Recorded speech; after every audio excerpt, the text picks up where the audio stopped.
Harga telur ayam di Pasar Terong, Makassar kini mengalami penurunan setelah sempat naik beberapa pekan lalu. Namun penurunan harga telur ini juga membuat omset pedagang juga turun.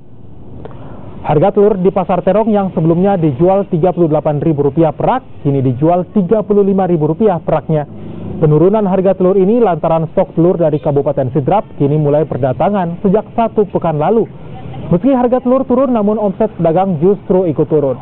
Hal ini dilantaran kurangnya pembeli sehingga stok telur yang dijual pedagang juga menurun. Mulai harga telur mulai dari harga 35 per satu rak. Iya, turun. Sebelumnya harga 38 karena sudah banyak produksi di daerah. Kemarin masalah kenaikan harganya kemarin ya. Iya. Kemarin karena kurang produksi di daerah. Karena kebanyakan pedagang ambilnya di luar. Makanya harga telur bisa mencapai Rp38.000. Ya saudara, sementara itu sejumlah harga bumbu dapur di Pasar Pina Sungkulan, Karombasan, Manado, Sulawesi Utara juga mengalami penurunan. Penurunan harga bumbu dapur ini lantaran melimpahnya ketersediaan bumbu dapur di pasar.